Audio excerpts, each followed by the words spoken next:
అంతా కూల్ గా నడవడానికి గేమ్ వేస్తున్నాడు ఇతను. అంతకు మించి యుద్ధం ఆపే ఉద్దేశం ఎవరికీ లేదు.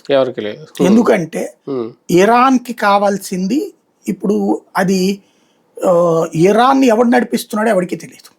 ప్రాక్టికల్ సమస్య అది. ఇప్పుడు ఇరాన్ లో మనం ఏ దేశంలోనైనా ఇప్పుడు భారతదేశంలో తరపున మాట్లాడాలి ప్రభుత్వంతో అంటే ఎవరిని సంప్రదిస్తాం? మన ప్రధానమంత్రిని సంప్రదించాలి. రాజ్యాంగబద్ధ పదవి అయితే అధ్యక్షురాలు. ఇరాన్ లో హూ ఈజ్ పెజెష్కియాన్, ప్రజల చేత ఎన్నికైన ప్రెసిడెంట్.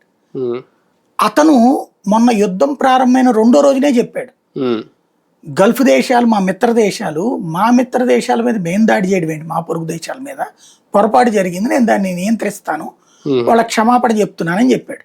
2వ రోజునే ఈ మొక్క చెప్పింది. కానీ ఈ రోజు వరకు ఆగినాయా గల్ఫ్ దేశాల మీద దాడులు? అంటే ఇరాన్ అధ్యక్షుడి మాట ఎవడేంటున్నాడు? అదే కదా. అలాగే ఇరాన్ లో సైనిక చీఫ్ వాడు ఎప్పుడో లేచిపోయాడు. సైనిక చీఫ్ ఖొమైనీతో పాటే పోయాడు.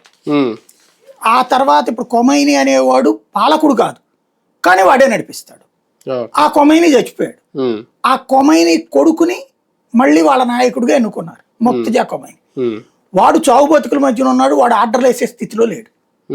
ఇప్పుడు ఇంకెవరు నడిపిస్తోంది అంటే హుస్సేనీ ఖొమైనీ అని వాళ్ళ మనవడు, మెయిన్ ఖొమైనీ మనవడు ఉన్నాడు, అతను పరోక్షంగా నడిపిస్తున్నాడన్న ప్రచారం జరుగుతోంది, అధికారికంగా. ఇంకోటి అసలు అతను ఉన్నా వాళ్ళు కాన్స్టిట్యూషనల్ కాదు, బిహైండ్ కాన్స్టిట్యూషన్ వాళ్ళు. IRGC అనే ఇస్లాం